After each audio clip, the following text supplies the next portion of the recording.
Assalamu alaikum and welcome to the Review of Religion's special coverage of Jalsa Salana UK 2021, an event which is hugely anticipated by members of the community from all around the world. The Review of Religions will be bringing you exclusive content from the build-up of the Jalsa to behind-the-scenes footage and extremely faith-inspiring interviews and accounts.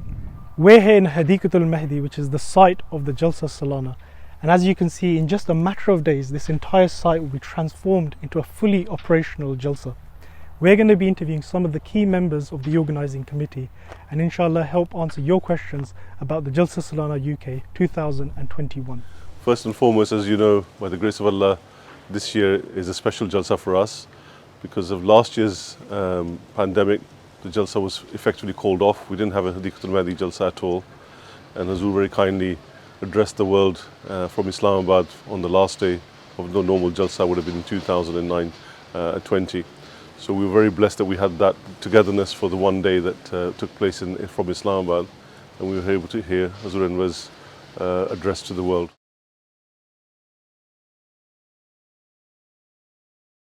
The whole planning has been done with full direction from Hazrat Amir al-Mu'mineen Ayyadullah ibn Aziz, and he has supervised every aspect of it, and even to the fact that we have done random selection of the individuals, and Huzur's instruction was that we should ensure that the whole of the country is represented at this event. Actually, it is not for the first time that Huzur is guiding us on each and every step, but looking for the past 30 years or so, I can say with full confidence that on the occasion of each and every Jalsa, Huzur Ayyadahullah Ta'ala bin Aziz has always been guiding all the workers, particularly the officer Jalsa Salana, Jalsa Gah, Khidmat Khalq and Lajna. I think one defining fact, I think it's already been recorded in Al-Hakam in one of the articles, was that some members of the management committee thought, okay, maybe due to the pandemic, there might not be a Jalsa. And they may have some sort of negative thoughts about whether we should be planning or not. And this was picked up by Huzur, and immediately Huzur sent a message saying that inshallah Jalsa will happen. Anyone who has a negative thought process with regards to this, tell them that we don't need you. And of course, this certainty, this level of commitment by Huzur himself, immediately for all of us, gave us even more strength and courage to, yes, that there will be a Jalsa this year, whatever the shape and form may be. But of course, if Huzur is so certain and so emphatically telling us that prepare yourself, then of course there will definitely be a Jalsa. And we vowed to Huzur that we will try our utmost to ensure the best that we can do in planning terms. Although it is Jalsa Salana UK, but it is an international Jalsa and it is Huzur's Jalsa. And although this particular Jalsa this year is not an international Jalsa, but every step of the way we received blessed guidance from Huzur Anwar Ayyadahullah Ta'ala bin Aziz, like we do every year. We knew that we had to put certain safety measures in place, and under Huzur's guidance that we received every step of the way, a COVID pandemic committee was made. And that committee gave its recommendations, which were presented to Huzur Anwar for further guidance and approval. And this committee met several times. They consulted NHS, they consulted other healthcare professionals, and the Muslim Medical Association was consulted. And I was also part of that committee, and as a GP as well, I was consulted several times about various measures that we could put into place to make it a safe Jalsa for attendees. Keeping those recommendations in mind, it is decided that only those people who have received double vaccination can attend. And Huzur Sahib, throughout the few months since we've started planning, his main focus in ensuring the safety and well-being of Ahmadi members who are going to be coming to Jalsa Salana. And the second element was how to make everyone involved in this Jalsa Salana, whether it's virtually or through any other means possible. And these two things were very much, went hand in hand with the guidance that we received. So even the size of the marquee, the distances that we'd be sitting apart from each other, how we're going to be going into the dining marquee, how we're going to be exiting, whether there's going to be a bazaar this year or not, whether there's going to be tracking or not. Every single element is dictated by Hazrat Amir al-Mu'mineen Ayyadahu Ta'ala bin Aziz.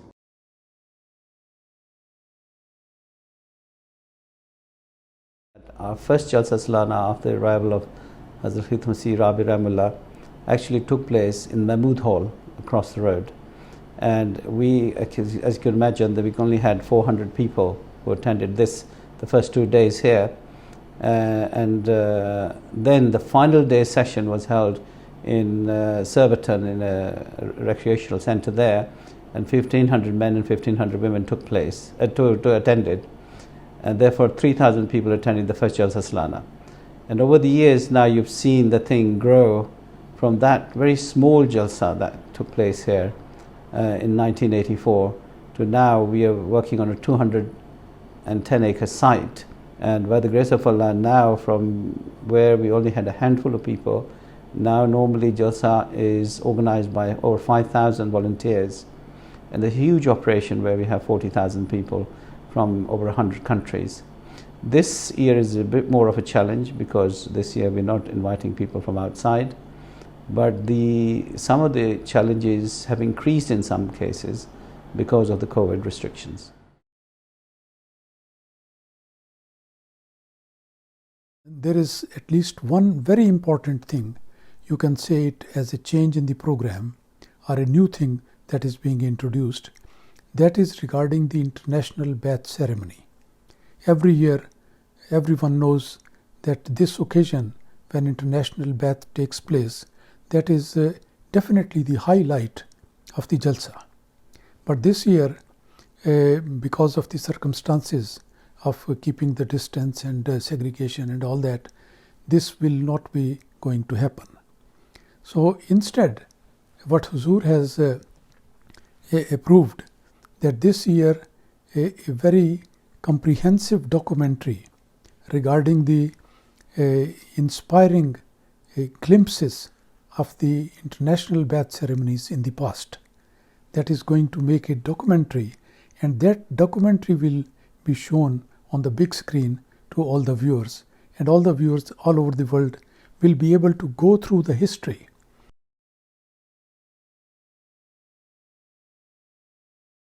This year, inshallah, Jalsa Salana UK, we are expecting 1,500 women to attend Jalsa. Children are not allowed to attend because in this country they haven't received 2 doses of the vaccine yet, and only those people who have been double vaccinated can attend the Jalsa.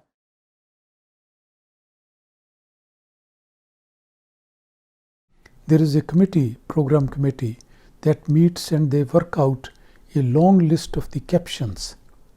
They are divided in 7 categories. 7 topics are covered every year. On those 7 categories, the committee comes out with 5-6 possible titles of the speeches, and that long list is then submitted to Huzur. Along with that, a long list of possible speakers who are competent. Previously we used to invite speakers from other countries, but this year all the speakers are going to be from UK. So we present a list of the speakers so that Huzur may choose 3 or 4 speeches in Urdu or English, as the case may be. So all these things are submitted to Huzur, and then Huzur himself chooses the speaker and the topic. And this is something which is perhaps generally not known to the people, that how this speakers list is finalized, how the topics are chosen.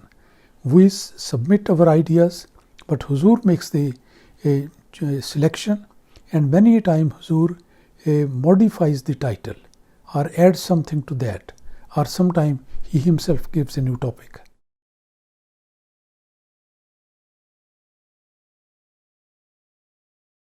See, this year, because of the restrictions under directive from Huzur Aqdas, we are not inviting any external guests, because we have to make sure that we very strictly observe the SOPs, and in order to do that we will have to exercise a lot of due diligence and control. Therefore, in order to have representation from them, we have reached out to the various dignitaries who normally come to our Jalsa Salana, and inshallah, as you know, that we have that special session on Saturday and Sunday where we have our special guests come and say a few words. We will this time record them, and they'll be pre-recorded, and inshallah we will play them in the same session as we normally do on those 2 days, inshallah. This year, for the first time, they will be having a chair to sit on, definitely feeling that it's a big difference between any Jalsa in the past, where they always have to sit on the floor.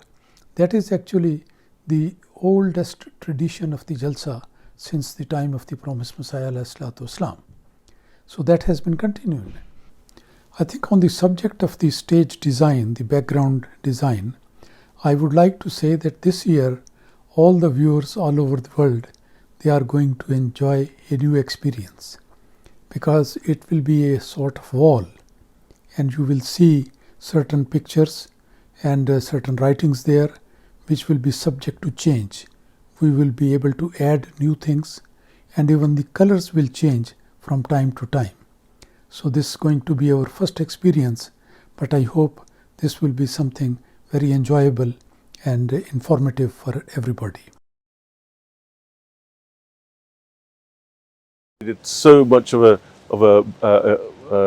inclusive Jalsa with almost every country in the world now taking part in its own way. Huzur instructed that even within the UK, each mosque should open up its doors and hold a gathering of Jalsa with social distancing in mind, exactly the way we're operating in Jalsa Gah. So around the country, we've opened up the mosques, we've arranged food for all the participants that will turn up to those mosques, and again takeaway for the evening meals. So that in a way we're all together celebrating Jalsa around the UK and around the world. And I'm getting messages now from various other countries that they are setting up their Jalsa Gahs in their mosques exactly the same way that we're holding it here.